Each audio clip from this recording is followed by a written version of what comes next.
¿Empezamos? De acuerdo.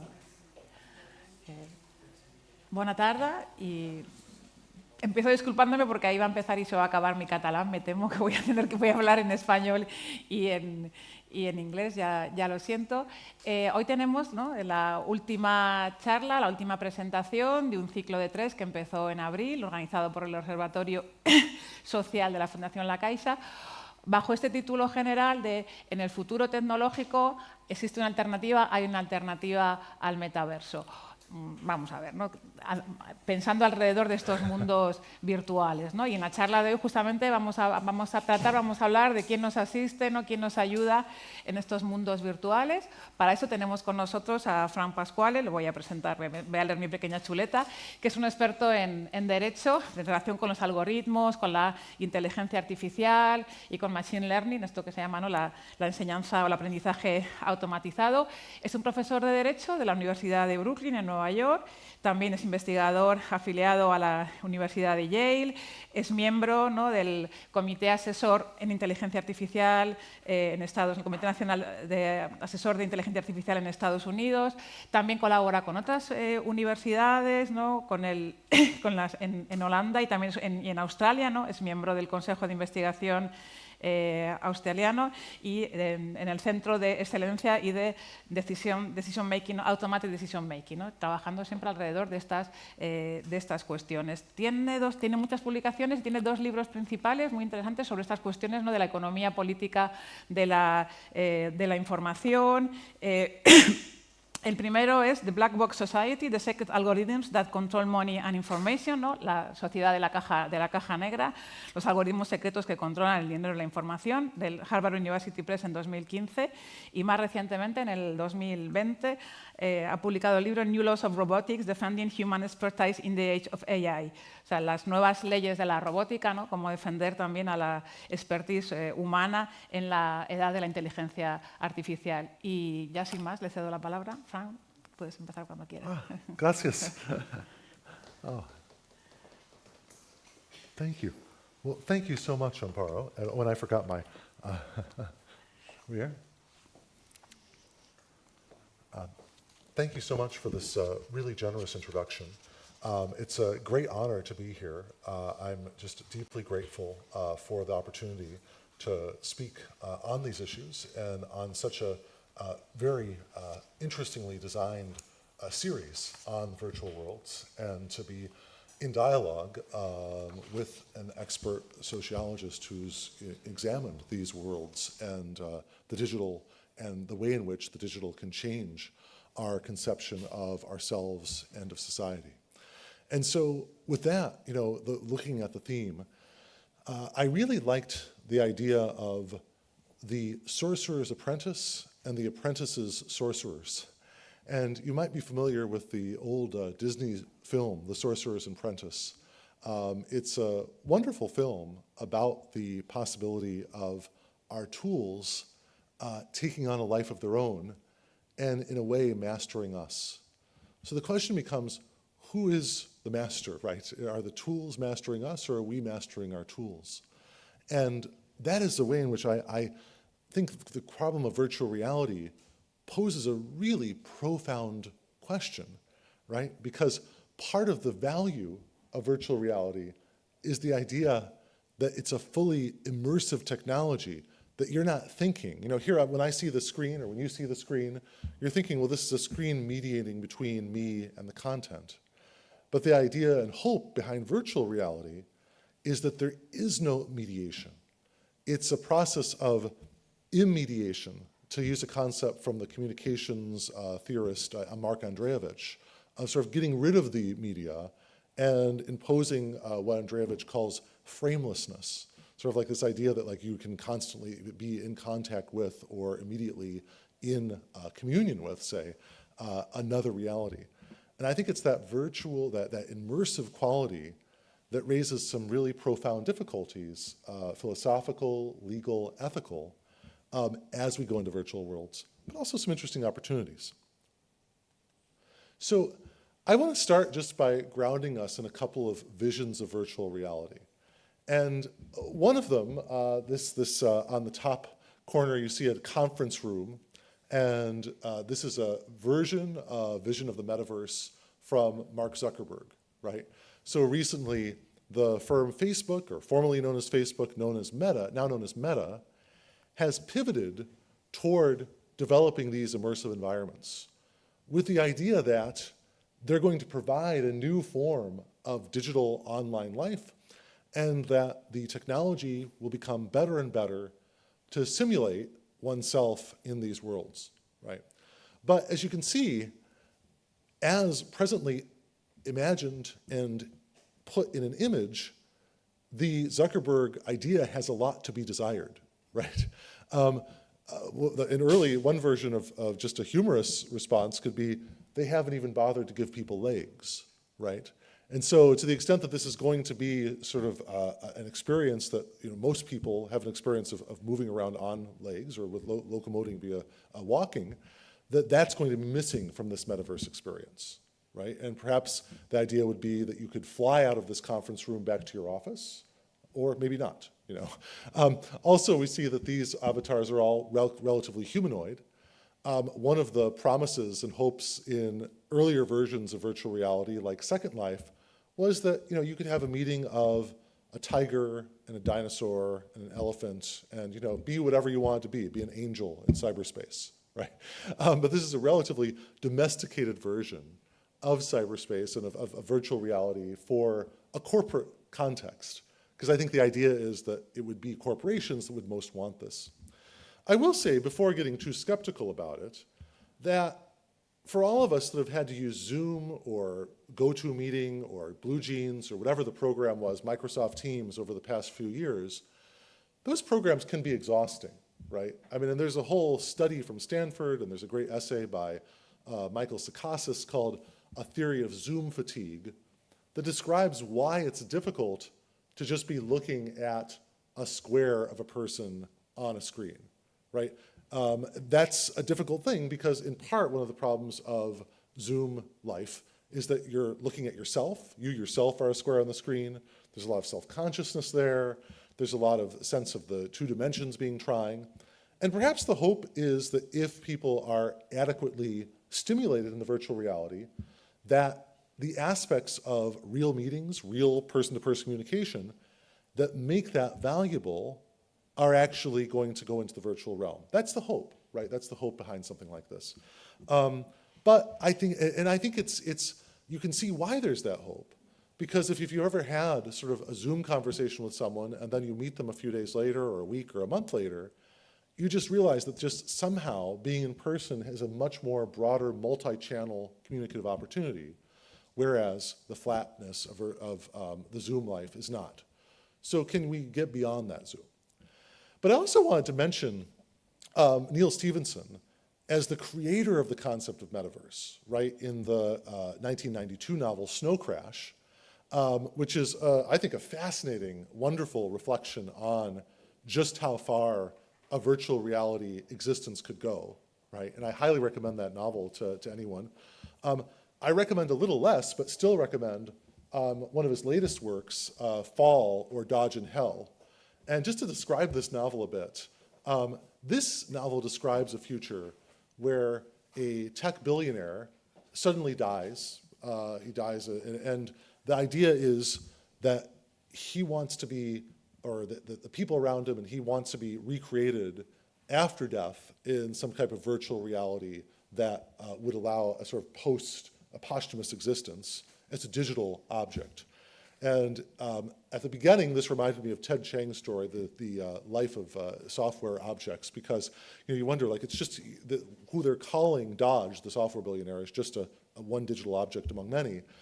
But what the novel does, I think, in a really fascinating way, is that it goes through step by step what it would be like to create a virtual world of people who have passed away. And this becomes, for the planet Earth on the novel, its version of heaven or spirits talking. It's a very strange idea, but what Stevenson does is he creates sort of a virtual reality of just virtual beings who are interacting. And I think one reason why you see the move from Stevenson in Snow Crash, thinking about something like a real metaverse that we could each enter into, into this different type of metaverse that is just those who do not have an incorporeal reality, is that the idea is that those who have incorporeal bodily existence would not want to spend all their time in a metaverse, but those who've passed or some digital trace of them would. So it's very fascinating. I put these two things together because I think they really dramatize both the development of the metaverse concept over 30 years ago, the problems that corporations are facing in putting it forward now, and where some of the most innovative minds in science fiction are going and thinking about the future for virtual realities. An initial set of legal questions. So now let's go back from the Neil Stephenson Dodge world of virtual reality to the Facebook world, or what's a sort of a recognizable virtual reality that we could be part of in the next, say, decade or so. There's an initial set of legal questions that the scholars Eugene Volokh and Mark Lemley have posed in an article called Law of Virtual Reality and Augmented Reality. And as someone primarily trained in law, I tend to start there and then to broaden out into the ethical and the philosophical. So just to think about some of these issues, there might be tort lawsuits, right? If you go back to some of the earliest versions of online user communities, there were examples of, I think, someone called Mr. Bumble in an online community from over 30 years ago, or about 30 years ago, programming other person's avatars to, and this was all text-based, to say that they were doing terrible things to one another, right? So you can have hackers come in, and those who are affected by the hackers might sue the hackers. The second is against the environment operators, right? You could get to the point where if you have someone coming on who's harassing, who's engaging in sexualized behavior, who's doing other things that are totally inappropriate for the environment, people may not only want to sue that person or that person for what they're doing with their avatar, they may want to sue, say, Meta itself. They may say, you should have been careful enough to know, say, to keep this person out or to constantly be monitoring, right? And if you think about, for example, the calls on social media companies to take down hate speech or images of shootings or other horrific material, something very similar could happen on the metaverse, right? Or in virtual reality areas. There's also property law, sort of mundane property law. There might be copyrights that are used in the metaverse. So say there could be a picture of someone famous, someone could use it as their face, and then the question becomes, is that something that the original, either the person who's being imitated or the owner of the photo can sue for, right? And just to make this concrete, imagine that you have Andy Warhol, a famous artist. You have a picture of Andy Warhol. You have Andy Warhol, a picture is taken of him, and then someone in the virtual reality wants to be a virtual reality Andy Warhol. I bring him up, of course, because he was constantly experimenting with taking pictures of people, videotaping people, et cetera, in his factory. In that sort of a situation, the estate of Andy Warhol may say, we don't want you using his face, right? His face is actually something that we only want to ration out to certain people. And then the photographer who took the original image may sue as well, right? And then the question is going to be, the court's going to allow a person to just say, look, if I want to be Andy Warhol in the metaverse, no one can stop me. Or are they going to say that the rules from the real world apply there? And of course, outsiders, et cetera, against the environmental operators. And so we also have the question of privacy law. All of those are going to come up. And each of these legal questions, I raised them at the outset because when we think about the people who help us, these sort of apprentices, all of them are going to run into these as limits. So the first question for the virtual assistant may well be, do they always obey the law to the letter, or can they help you and violate the law in the process? And if they do, are you liable, or is the person who's supplying the virtual assistant liable, right? So this is a difficult question because you might say, well, they should always follow the law to the letter, but there are so many laws now that you might not get anything done, right? Or they might need a sophisticated legal engine to figure out what's legal and what's not in the virtual world. Just think about copyright, for example. Endless questions there. Also, there are lots of concerns about digital assistants in the real world. All of these concerns are going to be exhibited online. They're all going to happen online as we see virtual assistants in virtual worlds. So for example, clinical decision support for doctors. As doctors develop or use computing programs to keep track of their patients, they may not want to pay for the software. Well, a pharmaceutical company could come in and say, we'll pay for the software, but just be aware, we'll also add advertisements for our drugs when we think they might be useful, right? So that's a possibility, and that's a really, and that has worried a lot of people in the US. It is broadly considered to be not to be legal to do that, but could be done. With map apps, right, you could have a map, like for example with Google Maps. And I found that sometimes with Google Maps, I look for a certain type of restaurant, and it puts very prominently a restaurant that's not quite that type. So I might look for a Thai restaurant from Thailand, right? But it advertises Chinese, Korean, etc. And I wonder, is this because it thinks that I may be more satisfied by the Chinese food than the Thai food? Or is it because just someone from the Chinese restaurant bought an ad, right? And so now they're going to be prominent.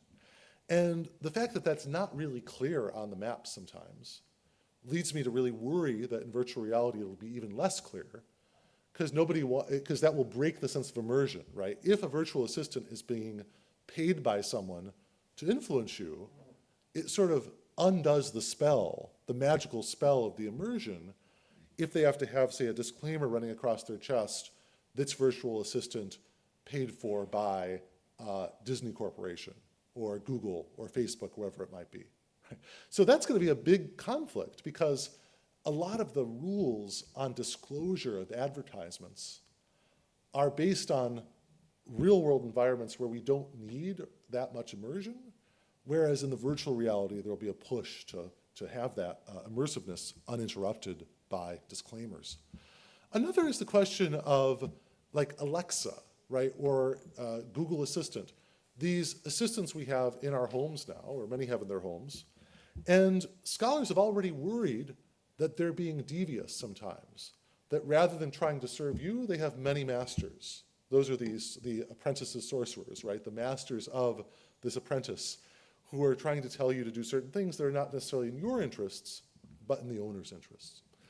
With Siri, for example, there's been controversy on abortion, because for several years, and this was in the early 2010s, if someone would say, say into their phone, Siri, I would like an abortion, there would be referrals to what are called crisis pregnancy centers to try to persuade someone not to have an abortion, right? Many people were getting that as the first result. And that's a really interesting question, right? Because it becomes, is that Siri talking? Is it Apple talking? Is it Siri sort of being manipulated by people who manipulated Google to get to be the top of the Google results? Those are all really tough questions. And they're not necessarily apparent when the mediation is so thin in the virtual reality, and I think the problems will be worse in virtual reality. A final one is even with word processing assistants, an interesting phenomenon was identified recently by Rashmi Diyalchand, a professor at Northeastern University, called autocorrecting for whiteness. And the idea here was that if autocorrect programs were continually changing names that were generally from not from the U.S. In the U.S., the names were, I shouldn't say not from the U.S., not of associated with certain ethnic backgrounds.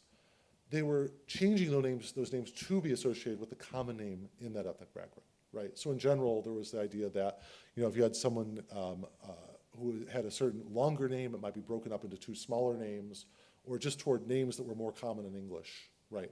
So each of those is very interesting questions, and it raises questions about, will this computational bias be addressed or not in virtual worlds? Now, moving forward, this is an area for digital assistants. Digitized judgment is a broader area, and it's a broader project of mine. I won't go into the details on this slide, but all that I want to get across with this slide is that outside of virtual reality, in real realities, not only are people in their daily lives being affected, but professionals are being affected. Teachers, human resources departments, employers, police chiefs, doctors, all of these people are being affected by these assistants that are raising serious issues about transparency and accountability and representativeness of their data. In thinking about how these assistants in virtual worlds might help us, they might help us, for example, by helping us navigate, in which case those mapping questions come up. Are they giving us a map that they think is best for us or is best for those with other interests? They may suggest actions. For example, in Mark Zuckerberg's early tour of the metaverse, or a metaverse as he was envisioning it, he saw a piece of art on a wall, like graffiti, and he effectively said, oh, sorry, I moved away from the mic, thank you. He saw a piece of art on a wall, graffiti or street art, and he said, oh, you should purchase that as a non-fungible token, right? And again, that could be a suggestion made. Even finding friends or romantic partners, like dating apps. Just as we can see now with all forms of dating apps, Tinder, Match, Grindr, all these different dating apps that are out there, you can almost imagine them sort of sorting people into those that you'd like to meet and not like to meet. And how are those judgments made? Sometimes these judgments can be quite controversial, and they may not be intended by anyone, but be really troubling. For example, I remember there was a study that came out probably about 10 years ago, and I think the scholar Solangel Maldonado of Seton Hall University wrote about these dating apps, where it said that for a woman to go on a date with someone of a different ethnicity than herself in a given US market, that person under the algorithm would have to make 4 times as much as someone of the same ethnicity, right? And that was a very strange sort of algorithm, right? To sort of say that that would be a result, the sort of social sorting. And if that sorting is indeed happening in apps, imagine how intense it might become in the virtual reality, where the whole reality is being constructed by the maker, by the coder for the individual, right? The problems can involve things like failing to do the job, involving misdirection or junk opportunities, or doing the job too well, right? And here, I think this is a really fascinating tension, right? Some people want people to be in virtual reality all the time. They think that's the goal. The more you could be on, the better. It reminds me a bit that with YouTube, the CEO of YouTube, Susan Wojcicki, set the goal of 1 billion views.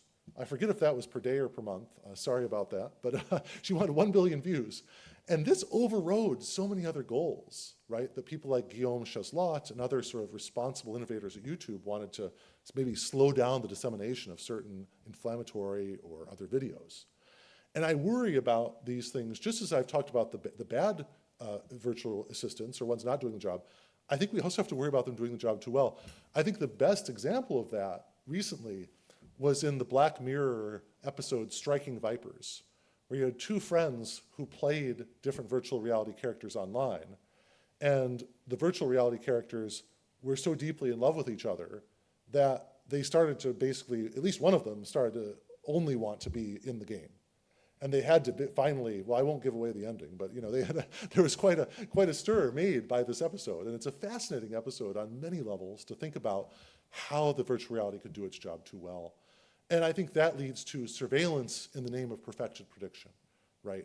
If you want to always know what will lead the person in the virtual reality to stay there, you have to understand so much about them, as was prefigured in the movie Ex Machina, where essentially the robot that was used to seduce someone was based on an extensive surveillance of all that they had done online. And all that means that knowledge is power for the apprentices sorcerers, right? For the Facebooks, Googles, Apples, who are the sorcerers behind the apprentices and assistants that are helping us in virtual worlds. Now, there are some basic rules, right, to come back to the law. One thing is that not all data is relevant or fair, right? Just as in real worlds, we don't allow the use of health data in many contexts, maybe we should be very restrictive about using health data about mental or physical illness, without a person's consent, of course, in virtual realities. We may say, look, like before you use that data, it's sensitive enough, you must get consent. A second is that those who are assisted in these virtual realities deserve data transparency. Just as under the GDPR, under Articles 13, 14, 15, you have the right to know any data collected about you by a corporation, right, as European citizens, speaking only to those covered by the GDPR. I shouldn't say just European citizens, those covered by the law. Also, those in virtual realities deserve that type of transparency to understand what's going on. And finally, that data subjects can't manage the power of AI on their own. They need governments to help to set some basic rules of the road. And one of those rules could be something like a fiduciary duty, an obligation to look out for the best interests of the person that you're helping. And these types of duties have been proposed. Well, they start, I think, in the business and finance context, where banks and investing advisors are supposed to look out for the person that they're helping and they're doing investments for. Jack Balkin and Jonathan Zittrain have proposed similar rules for firms using your data. And just as those rules could apply to firms using your data in real space, they should apply in the virtual realities that these firms create. I think without that, we need to watch out for some really frightening possibilities in virtual worlds, mirroring some experiments in real worlds. So for example, in China, there was an experiment with what was called a class care system. And what the system would do is it would have a camera focused on the students in a classroom all day, and it would take, one version of it would take a picture of their faces every second, and then it would average the faces to analyze how attentive they were, and would report that attentiveness as a score. So all the students could be ranked, in a classroom of 30 people, 1 to 30, as to how attentive they were. But also this was used to rank the teachers to see if they were engaging enough. And then every school, so you'd have the students ranked in every class, and then there would be a public ranking of every class in the school, right? And so this to me is a very troublingly invasive form of data collection. And I think that in the future, what's astonishing to me is that in virtual reality, this may simply be baked into the virtual reality. It may be the default that any expression that you're making to create an expression in the virtual reality is effectively stored and analyzed in the same way as these Chinese students' faces were stored and analyzed. I will say that this was a pilot program in China, and what's remarkable is even given the regime there's very low tolerance for dissent, people were allowed to protest this. And I think it's been suspended, or I don't think it's going forward as a mass program for the whole country. And I think that before we go into virtual realities and enable that type of surveillance by default, we want to instead create surveillance by design, where the design is reflecting human values, right? And reflecting, for example, that the data would be deleted after a certain period of time, et cetera, and there would be limits as well. And just thinking about this type of information, of this type of regulation, right? There's a lot of concerns here, including that diverse expressions of attentiveness are not all captured by the camera. There's a real oppressive nature to the constant surveillance. And we could ban this entirely in schools and in online schools. And this is a real problem, a real possibility now, given that the US Federal Trade Commission has recently unanimously acted to adopt a policy that would regulate the surveillance in these educational settings. And I think that being very focused on vulnerable people first is maybe a first step. And that there are some good laws out there, both in the US and Europe, to watch out, say in particular for children or for those who are disabled or ill or have other vulnerabilities to watch for that. And there's actually a new legal observatory called Vulnera, which I was pleased to join the advisory board for a few weeks ago, that's going to be looking at these issues in Europe as well. I think that one other thing that's useful in virtual realities is to think, what would be the physical world analog to what the virtual reality is doing? And if the virtual reality is always keeping a record of what you're doing or how you're emoting or how you look in the virtual world or how you're trying to express yourself, it almost reminds me of keeping a drone outside someone's window, right? I think clearly any of us that had a drone outside our window constantly watching us would be offended and worried by that. And I think we need to bring a similar level of critical response to the virtual realities, even if we're insisted. The US experience has been a slow regulation here. I think we're just getting started. I think we can learn a lot from the European Commission, so I hope to see that.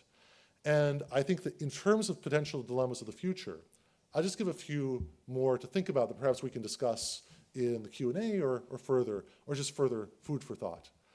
One is that, you might have robotic advertising drones in virtual realities. claiming a right to speak or a right to buy your internet advertising history. This was imagined for, and these types of advertisements were imagined in real space in the film Minority Report. You could see something similar happening in virtual reality. You can have political bots claiming a right to speak. You can claim others claiming a right to financial privacy. The main idea here is that a lot of the assistants, or those providing assistance, may themselves be claiming rights. And so there's going to be a big clash of digital rights online. Those firms that are providing these assistants, even the assistants themselves, may claim a right to be opaque to us. We have to be able to push back against that. I think also we have to be able to watch out for demands for our emotional data, because that's something as well that if we're constantly being analyzed in virtual reality for nervousness, mood, behavior patterns, that's going to be demanded by corporations that want to understand us, but also that can be very sensitive data that's going to be used that could be used against us. And so that balance is really critical. And I think part of answering the balance is to follow what the GDPR says about legitimate purposes and to make sure that the data collected is used to serve individuals, but is not used in adverse areas. So for example, they could collect information about your emotional state in order to help figure out how best to serve you, but not in order to sell that to a life insurance company that would use that to predict, say, an early death and therefore not write insurance, right? That's the worry, right? That all of this data could be used in a very positive way, but could be used also in a very negative way. And in a recent proposal, I've advanced the idea that we really should watch out for this, and that along with Jean-Claude Malgieri, we've proposed that the firms be licensed before they use such data. They'd have to get a license before using and transferring such data. Okay? Why, especially, are emotions troubling here? Because ultimately, if we allow too much of our emotional life to be captured in virtual reality, whether to assist us or not, we might feel like we have to perform for the machine, right? It may be that you can only be able to get through a certain door if you smile the right way. Well, I don't think that's a positive future, right? And I think that we have to watch out for that. Secondly, we could worry about being, that this could be alienated. It may feel like that emotion becomes meaningless in such an environment because it's just about making a machine do a certain thing. And thirdly, that we could be subordinated by such, by the sorcerers who run these apprentices, by the firms that run these virtual worlds. So I think ultimately my last two slides will be to say that, I'm running a little over, sorry about that, is that I want to resist the automation of judgments of worth in virtual worlds, right? All of us are going to be not only assisted in virtual worlds, but also judged by them and judged by the assistants. And we have to be very cautious about how those behind these virtual worlds can reduce us to just another human resource to be controlled or manipulated or managed. And I think that if we clarify European AI regulations and other regulations to make sure that these highly sensitive classifications are done in a very cautious and highly regulated way, that's a first step toward true assistance in online worlds versus a more manipulative and opaque context. I'll last say that the real normative ideal here is algorithmic accountability, right? We are being held accountable more and more by algorithms and through quantitative judgments. And I think that as we see, there's going to be waves of algorithmic accountability to govern virtual reality and augmented reality. The first will be to ensure that all the data is accurate and valid, right? So that it's truly us being judged rather than someone who the computer thinks is us. The second is anti-discrimination concerns. We have to make sure that the discrimination that occurs in real space doesn't occur in cyberspace. And finally, we have to limit technology applications via moratoria, licenses, and bans. So we can go into further detail on all of those. With that, thanks very much. And I look forward to conversation and questions. Thank you.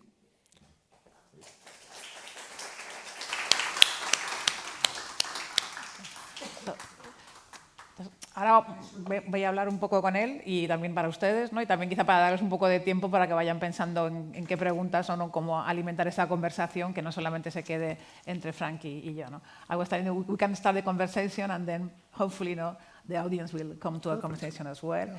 So there are many interesting things in your presentation and worrying things about virtual worlds. But probably some of these worrying things are already there. I mean, it was like metaverse is imagined from what is already now. No? From this is a mix of virtual world are thought about from social media, online gaming, and augmented reality, which are spaces that are already this kind of attention traps and surveillance companies and surveillance devices, and which also have one of the consequences already is this rating or ranking of users and on people. No? And I was thinking first at how you started your presentation, saying how the aim of this virtual world is creating this experience of of immediacy, with no mediation. But in order to do that, they have to mobilize a lot of mediation, a lot of technology that is not apparent when we are working with them. And in the same way, as you have put it, it's not only that this immediacy is built from technical mediation, but it's also built from ideological mediations, commercial mediation as well, that are not evident when we are working with that. So I think probably that's the first thing we have to think about that. No? So it is how to make this. Of course, you are talking about the regulation aspect. No? How to prevent these mediations to be hidden from the technology, and also from the ideological, and also from the other aspects that are building or are making these devices. No? That's one of the first things I was thinking when listening to you.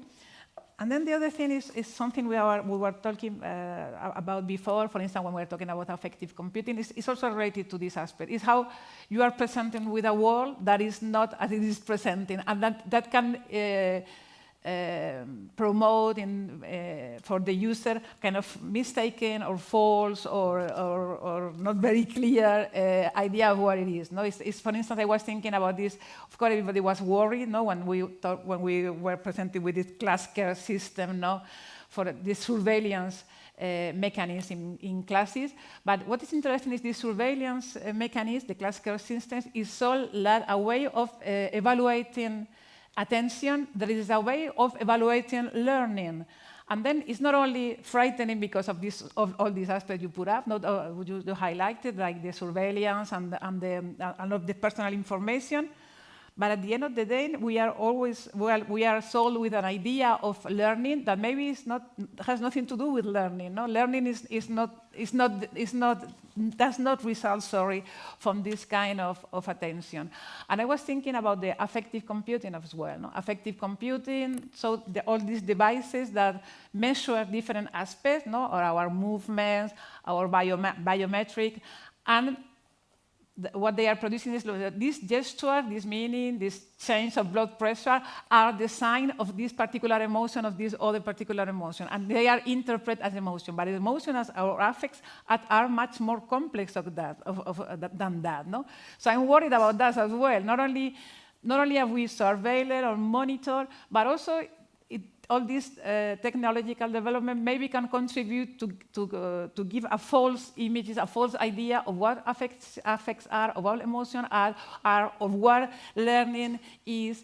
Is the same aspect, no, as I said before, or of the not this false idea of what our world are when we are evolving in a virtual world, and we don't see, and we are transparent for our movements, our data are transparent for the technological and the owners of the technology, but the different dimension of this environment and technology is not transparent for us. So this was some of the ideas I was having when we are talking. I don't know whether you want to react to some of them, or do you want to maybe go and develop a little more about this affective, these consequences of affective computing on these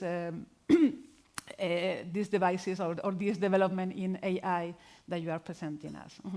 I really appreciate that your identification of those themes, and those are really deep and perceptive themes, I think, raised by this issue. And to me, I mean, I'm really interested in the problem of the translation of affect for a computer, right?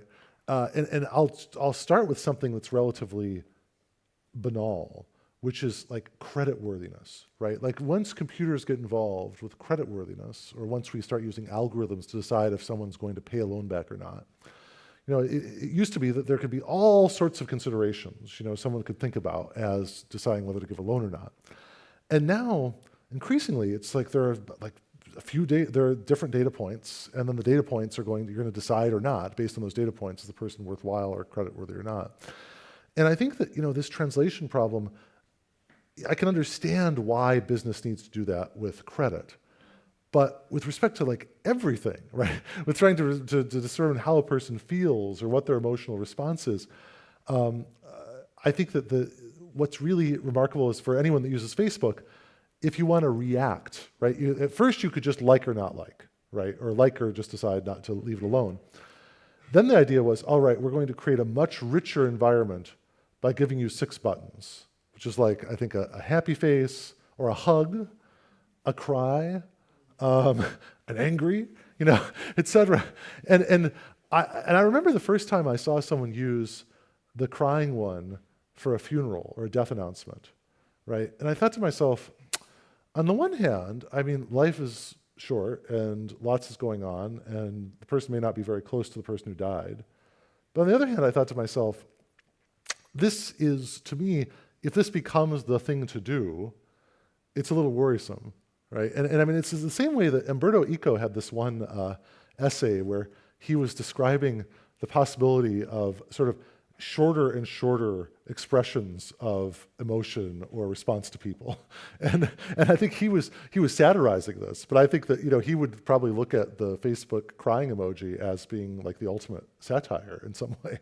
And I think that this is, and I realized that it's difficult, right? And to think about, not everyone can, the other thing that I think, you know, to tie it into some media or things that we might all have experienced or look at is, in the film Her, there was this man who would write letters for other people.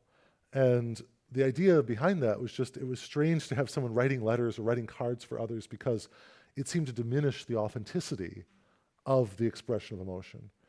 And I think that's something that's really tricky too, because what the lack, even though it's supposed to be getting rid of the mediation, in effect, if you try to maximize your ability to be understood by the machine, that's like the ultimate mediation, right? It's like you're really trying to be understood by or to manipulate in a way that will I don't know, lead to best results. So it's hard. It's hard. And I think that the question of, for example, I want to play around with the Facebook metaverse because I wonder how far can anger go within it, right? If someone is angry at a meeting, can they clearly can't stand up, right? Because they're just avatars who are torso up. They can't sort of do other things. Can they do other, what are the affordances for the expression of emotion? That's one part of it that I wonder about. And secondly, like, is that prescribing a certain range of emotion to someone, right? If the emotion you feel is outside of the emotion that can be recognized by your virtual assistant or that can be expressed in, say, the Facebook environment, is that in effect training you to have a certain repertoire of emotional response but not beyond it, right? And that I think is raised by the affective computing. I don't know if you've seen that in your work What, as a social scientist, why we know is like, that's why we do. I mean, in our socializing processes, we learn how to express our emotion in order to be understood by our environment. That's the reason, because unlike sometimes affective computing that seems to believe that everywhere we express and we understand the emotion the same way, that's not true. So we learn and we manage. And now we are already learning to manage and expressing our emotion in virtual worlds, in online, in social media. And we are using the different choices of canals of communication to manage also our emotion and to try to control them, whether we manage or not. So of course, if we start experiencing and having this experience of interacting emotionally and being forced to be recognized, as you say, by digital devices, that's going to affect our expression, and that's going to affect how we express our emotion and probably how we feel as well.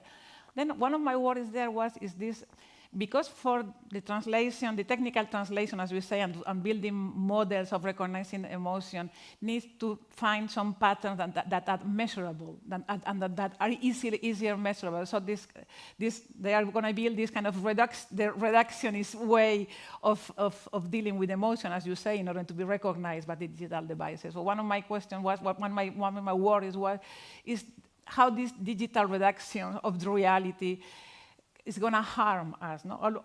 Sorry. In your talk, we could see all the time this idea of how this can be used to harm, how this information, this transparency, these different devices, how can they be used to harm people voluntarily or involuntarily. So I was also thinking about how the fact of building a reproduction or a mechanism about emotion or about learning that are reductionist, that let some of the human experience outside of this model, how can be in themselves be harmful? No? They can be harm people, as you say, maybe. Of course, as you say, people who are less recognized, as is happening already, like facial, like facial recognition, the people whose emotions are expressed in a different way, or what happens if my emotions are identified like some, I don't know, pathological or something like that. I mean, we know that that some of these. There are already plans of using this kind of information that we lay in social media in order to make diagnoses, for instance, for health, for mental health. And of course, this decision, as you have also highlighted, all these decisions that can be assisted by digital devices have very serious consequences in our life. No? Either the decisions about whether these children or these young people in the class are attending or not, are learning or not, whether this movement I've done are the signs of this kind of emotion of this disorder. So it's not only it's a problem, of course, to be surveilled and to be monitored and to get used to that. And it's also very worryingly the kind of decisions that are going to be made through this judgment. And as you put it as well, if this judgment is also presented and more objective and more technical, at the same time that it could be even more biased than the decision or the perception made by human beings. No? That is a worrying aspect of this technology. And the other one also is this idea of how, since social media and digital interaction have present a lot of opportunities for us and have also helped us doing a lot of things we know. So because we come from the lockdown and all what happened, but it's also we are getting already used to many things, and we are getting used to becoming transparent. No? We can call it like going digital.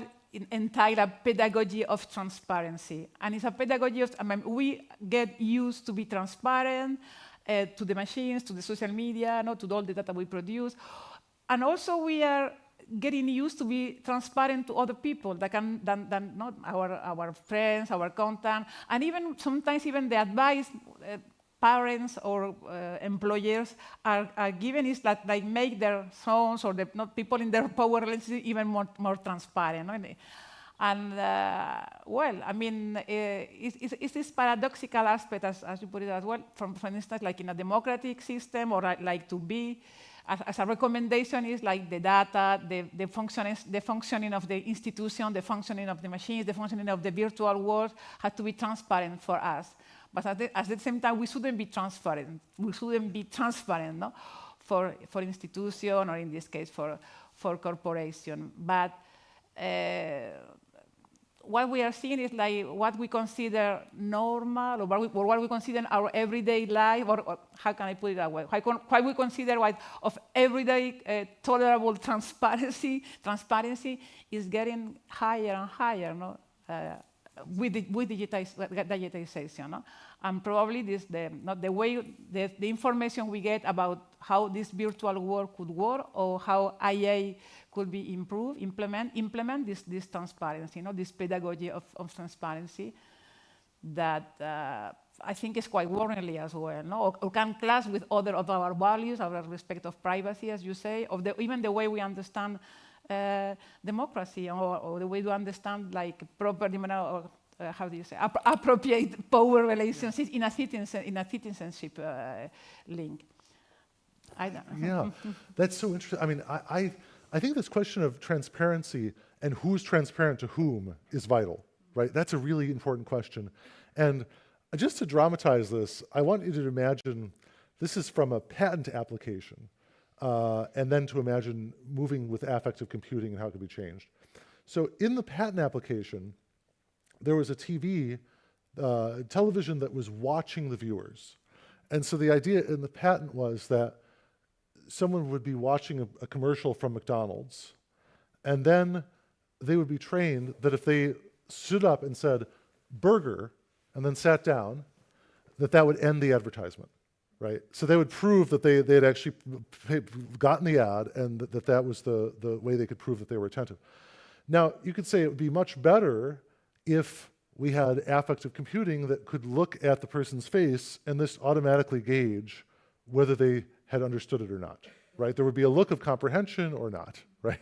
And my worry is that as we move toward that type of virtual service, et cetera, it's exactly your point about the opacity of the technology behind it, right? There's a huge opacity of the technology behind it. Now, my example of neither of these things were put into effect with the burger ad, but something similar is being put into effect with call routing. So say that you have a problem, like let's say that your plane is late or your luggage is lost or something like that, and you want to call the airline, okay?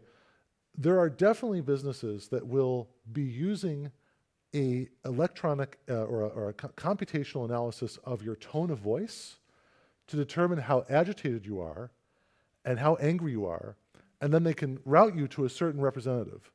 So they may know, this is the representative that deals with the really angry people. This is the representative that deals with the people that seem very diplomatic and thoughtful. And this is something along those lines.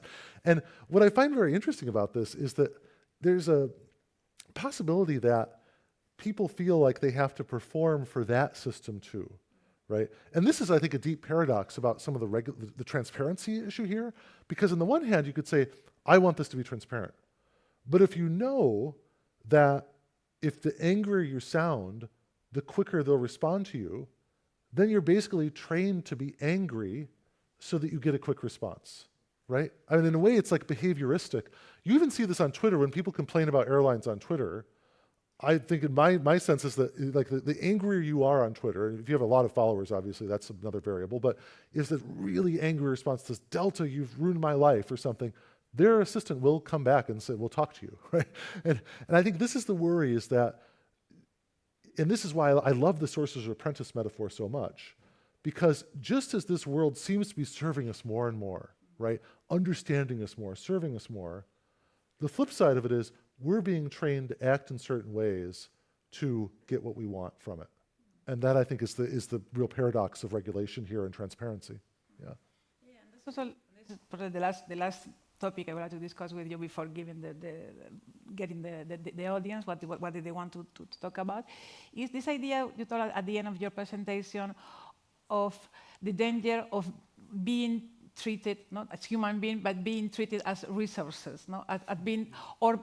Being treated as perennial workers. I mean, many people who work about social media and online practices has highlighted how when you are online, we are working all the time. We are all the time producing digital labor, because even when we are not working, we with movement, with the content we create, we are creating profit for these big companies, and then we are surveilling, and then we are evaluated as well all the time. No? And we can ask also from a social or even cultural or psychological point of view, what does it mean that are supposed to be, leisure activities or dating or this kind of more pleasurable things are also becoming work and also becoming evaluating and are also becoming productive.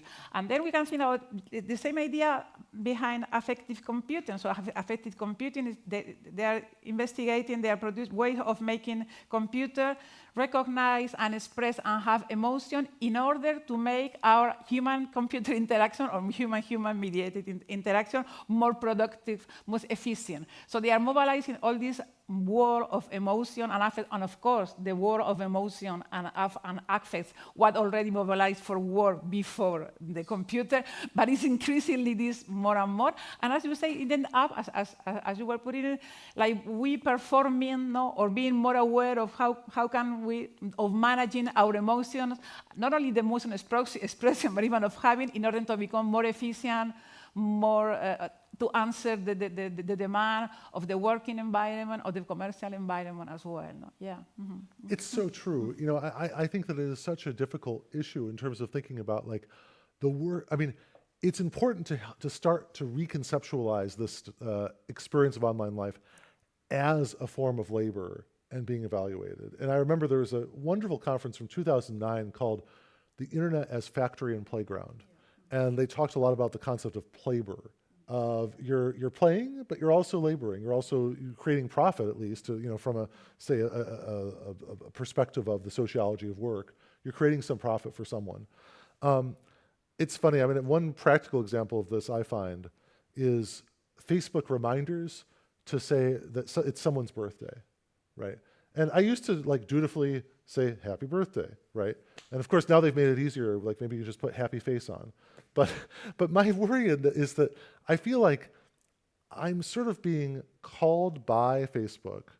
It's like not only a reminder, make this person feel better by showing that someone remembered their birthday, it's also create profits for Mark Zuckerberg, because the more social ties are on this platform, the more people will use it, and the more advertising can be served, right? And I think that as long as there is that duality, I think that a critical perspective is you're going to feel this sense of tension, right? Because and there's all sorts of senses of tension, right? It's like if you start to say happy birthday to some people, I mean, a lot of people have 1,000 friends, right? They have 1,000 people they know. Then it's like, do I have to say it to all of them? Then it becomes a lot of work. But if you don't say it to all of them, people are like, well, you've excluded me, you forgot me. And you can say, oh, well, maybe the algorithm didn't serve your name. But there's all these ways that what is meant to sort of simplify and strengthen social relationships ends up making them more complex and perhaps even erodes them, right? Because there's just this sense of responsibility is created. And I think that to the extent we can learn from all this, learn from sociological observation and from research and theory, and bring these learnings into the virtual world, the better we'll be. Right? Because we could imagine a virtual world where, I mean, one of the fantasies of some of the people behind augmented reality is that you'd wear glasses that would immediately remind you of a person's name, their partner's name, and their children's names upon meeting them, right? And this would save me a lot of problems because I am almost face blind. I am continually embarrassed by forgetting people's names. And, I should really want this, but I don't really want it because I feel like it makes the whole thing into a game, right? And, in that way, I think it sort of it diminishes the authenticity of the encounter. And as long as it doesn't exist, then there is a certain degree of authentic interaction that someone actually remembered you and your family, as opposed to just being prompted by a vast database of faces online. So that's just some thoughts about how to respond and maybe how we could design better virtual worlds. Yeah, you're right. And also I was thinking about this idea of rating, making rating a permanent activity in any interaction. For instance, when you were working about the class system, now of course, when I'm a teacher as well, so when you teach, there are one moment or evaluating or making an exam, but by making these cameras and this monitoring, it's like the whole learning situation is going to be a monitoring and evaluating time. So the students cannot separate when I'm listening, when I'm thinking, when I'm producing, and when I'm being rated, because I'm being rated the whole time, which is quite it's worrying as well. So, and I don't know, maybe, no, I don't want to monopolize the conversation with Frank. Maybe you have some questions. Oh, perdona, estoy hablando en inglés. Perdonar. No, que decía que no quiero monopolizar la conversación con Frank, que a lo mejor también, ¿no? Todo lo que él ha dicho y lo que hemos hablado aquí os ha dado también ganas de preguntar o de intervenir, o de queréis que vuelva sobre alguno, porque también ha tocado muchos aspectos, ¿no? Que vuelva sobre alguno de estos aspectos. Yeah. And I have translation too, if you need. Yeah. So. Sí, a él se le traducen también. Yeah. Hello, and thank you very much for your speech and conference. I would like to move a little bit the focus to the policy making, because we have the expert, you are an expert in regulation, but then the people responsible to translate this to the society are policymakers. And I would like to know your opinion, because when the European strategy for artificial intelligence and digital world normally emphasize the idea that they put the user at the center. And they try to protect, and they are emphasizing that the European way is like very different from the American one, because we Europeans, we want to protect the people. And that's the official discourse of the European Commission. And I would like to know your opinion. Is that true? Is from your perspective, is like you presented different things about different levels of regulation. I would like to know your opinion about this. Thank you. Tomar varias otras preguntas y no hace falta que sean en inglés. Si podéis hacerlo en inglés, estupendo, pero no sintáis obligados tampoco. Sí, aquí, adelante. Sí, espera, te dan el micrófono. Perdón. Me interesa mucho, bueno, gracias por todo lo que has aportado, porque hasta ahora habíamos visto la cuestión del metaverso, pero no enfocada hacia el mundo emocional, ¿no? El cual me interesa muy mucho. Sobre esto que dices de las aulas, y decías que en China ocurre, ¿no? Bueno, va a ocurrir en países que están muy controlados, por ejemplo, en Corea. Pero, por ejemplo, yo esto no lo veo para mis estudiantes, no porque sea Europa, que también, sino porque te voy a decir una cosa. Creo que sabemos bastante, sabemos no algo, sino bastante sobre comunicación no verbal, y para que nos hagamos una idea, solamente el rostro tiene posibilidades de 5.000 gestos, es decir, que es imposible que los algoritmos puedan captarlo. Eso por una parte. Y hablando ya, por ejemplo, de los estudiantes que yo tengo, de los que he tenido en el pasado, se pueden... Realmente, yo también lo puedo hacer, como profesora, quiero decir, se imitan los comportamientos y las emociones, sobre todo si son cada vez más estandarizadas y simplificadas y banalizadas por lo virtual. Es decir, nos acostumbramos como seres de la sociedad del rendimiento y del consumo a actuar de una manera determinada, estandarizada, y también en las emociones. Y esto sí que a veces preocupa, ¿no? Porque realmente, ¿me entiendes?, que hay una parte que se nos va a escapar. Quiero decir que no todo va a ser a través de un algoritmo. Esta es una visión. No era una pregunta, sino era un poco reflexión, pero también una pregunta hacia ti. Gracias. That's a good point. Yeah, thanks. Pues, you can answer maybe, yeah. Oh, yeah. Let's turn this down. Yeah, I think that so I'll take the question, for the first one first, and then the second, and just respond to the comment, which is very insightful and illuminating. I think that with respect to the question of Europe and AI, I think that this is a really live issue, right? Because I think that the main reception, I think, of the European law now, especially the GDPR, but even of the proposed AI Act, is that it's good on paper, but will it be good in action? But is it good in action?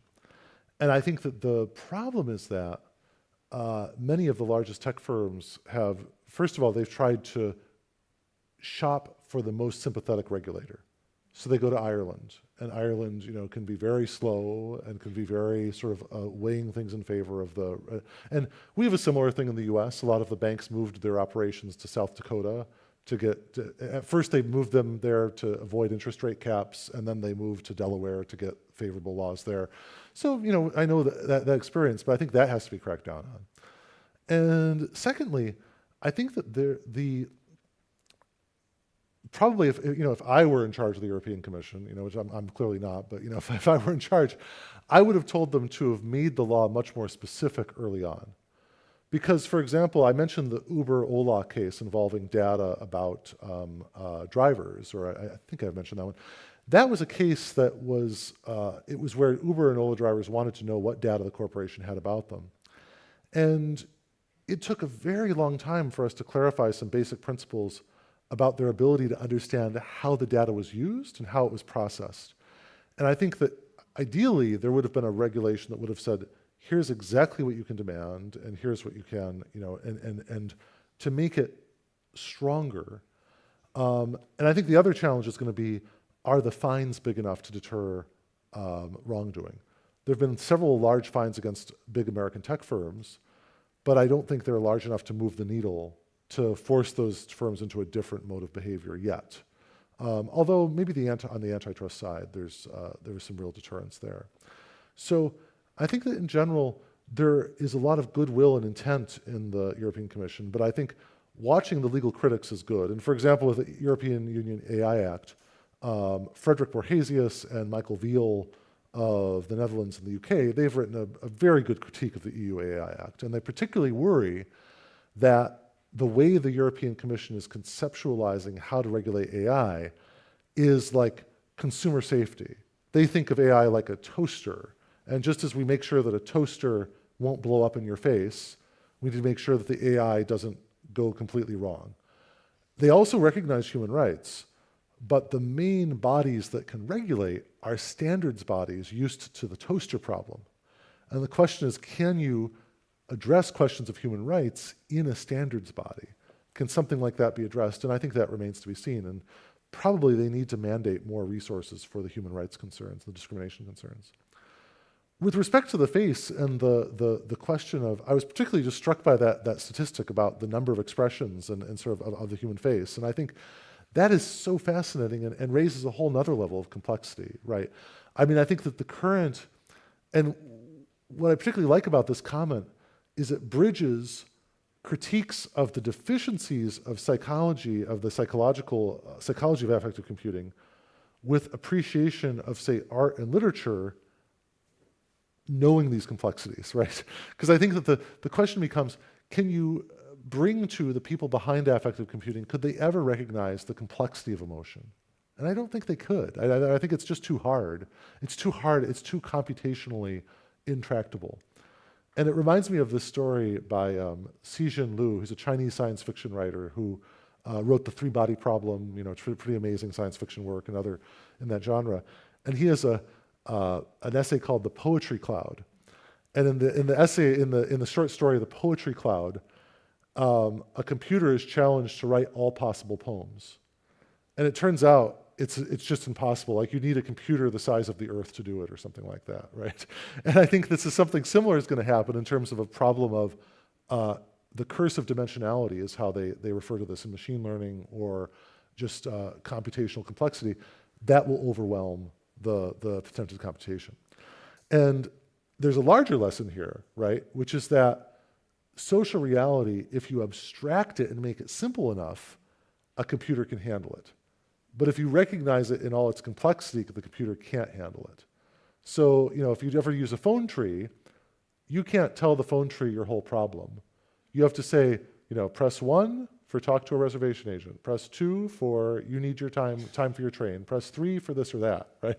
And I think there's something similar with, the computers trying to make the world simple and too simple for a computer to handle it. So, yeah.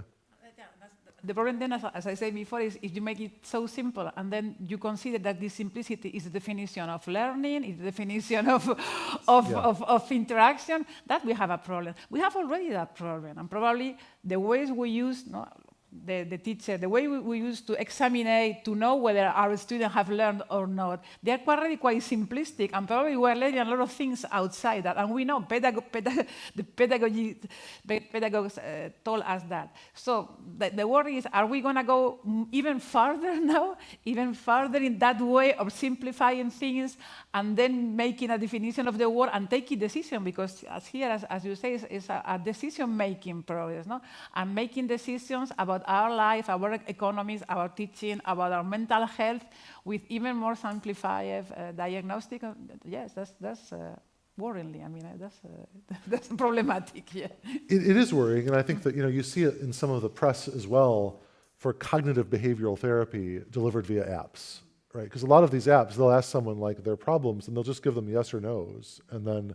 But strangely, there is a real demand for it. I mean, there is a real demand for a lot of it, and I think even going back to the ELIZA program of the 1970s, an MIT computer scientist tried to program a bot, basically an early version of a bot, to act like a Rogerian psychotherapist, like this psychotherapist that would just sort of help, whatever you told it, it would reframe it as like a question. Like someone would say, I don't feel happy at home. And it would just ask, why don't you feel happy at home? Well, because I'm ignored by my parents. Well, why are your parents ignoring you, right? And about that simple, strangely enough, really a lot of people fell into and wanted to deal with.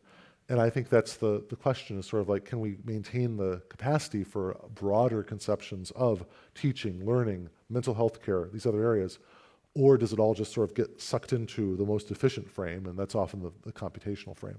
Yeah. And this, probably then the question is, is the IA or the machine health is going to be like that, reducing? Then we should evaluate the weight we are going to give them in our decision making. Probably that's one of the questions now. Is are we going to transfer the whole loads of not our whole decision making, but a big part of our decision making to these automated systems? Of if we reckon that they are reductive, no, are we also making boundaries, no, with to the amount of decision we can take with them? The boundaries are really important, right? Because I think that it's very tempting to just say, yeah, this is going to be all automated and in many fields. And I think teaching is a very interesting one because there's a constant push and pull over test scores. And I think that that's what's so fascinating here is that you have a lot of people that are really dedicated to educational technology. I have no doubt that they mean very well. But what a lot of them do is they try to say, well, the touchstone of learning is, can you score a certain score on a test? And if that becomes the whole touchstone, that's a very worrisome, that's sort of is redefining education for the machine rather than improving the machine to make for a better education. So yeah. ¿Más preguntas? Sí, ahí. Yeah. Thank you for your talk. I was wondering about regulations. I want to know your thoughts. How long will it take to establish good regulations? Because, for example, internet, right now we have more or less good regulations with cookies. Actually, you have the right to reject some cookies and just accept some functionality. But I was wondering for which are virtual worlds, how long it will take to establish those regulations, because internet existed years ago and currently we have a somehow good regulation, but I don't know what would happen with virtual worlds. What is your opinion on that? Because I think that the question of time is a really profound one. And, I often, I see people, whenever a regulation is proposed, people challenge it and say, well, what about this case? What about that case, et cetera? For example, there was a regulation in California or a law on bots, so bots online. So imagine a Twitter account that's just run by a computer. And it just says, vote for my party, do this, do that. And these can become very sophisticated, and they can also reply.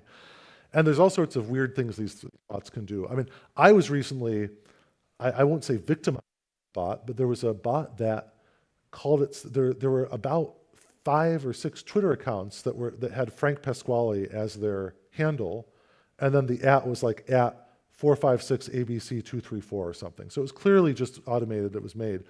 And these bots would tweet 20 times a day to each other about cryptocurrency.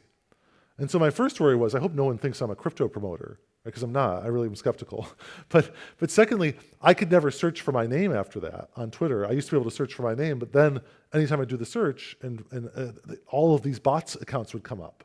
So the real Frank Pasquale to the Twitter was a collection of like 5 or 10 bots. I think they've been taken off recently. I don't know.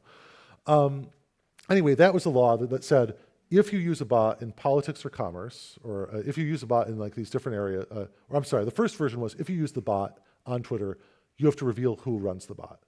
Well, then people protested and said, what if I'm an artist and part of my art is to be an anonymous bot, right? And okay, maybe, you know, but there's, and perhaps there could be some good bot speech. There are some bots online that do useful work. There's something called, like, I think the racism watchdog that sort of will, if someone uses racist language, the bot will automatically say, that's racist to that person. It searches for racist language online. I could see that being useful. But to me, part of what regulation entails is a long time frame so that we can gradually learn and then sort of, and to answer your question now, finally, I'd say decades, right? I'd say it's not, you know, if you look at, for example, regimes of financial regulation, a lot of them, there's a broad law that is passed, and then it takes years for an agency to develop rules, and then guidances on the rules, and then adjudications interpreting the guidance, and then there's going to be other people challenging those adjudications. So that can take a long time. And I think part of what I hope to see more in the digital world is a certain patience with the slowness of legal process. Because you could say it's slow because, you know, lawyers are using overly complex words, or the court system is lazy, or whatever. All of which are in some ways true, I'll admit, you know, or the court system is behind, or whatever it might be. But also it's slow because we're learning from each other, right? It's slow to decide whether, for example, there needs to be an exception for artistic bots with this bot disclosure law, because we want to learn from the best people or learn from the best that has been written about it, and from really interesting things and important things that have been written about it. What are the pros, what are the cons, what will happen, et cetera. So that's where, I mean, I really like the work of a German sociologist, a philosopher named Hartmut Rosa, who writes a lot about social acceleration and our time consciousness in modern society. And I think part of the battle here is to be able to slow down a bit and to take the time to understand the phenomena, and legal process is part of that. So, thanks.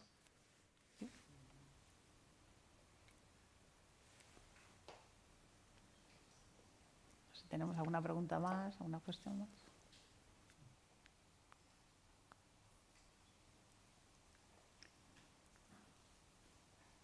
Okay, so thank you very much. Muchas gracias a todos por estar aquí. Gracias al observatorio también por habernos invitado. And thank you, Frank, for your so insightful talk and debate and conversation. Estoy segura que nos vamos a llevar para pensar mucho más. Muchas gracias. Gracias. Thank you. Thank you. Thank you. Thanks so much.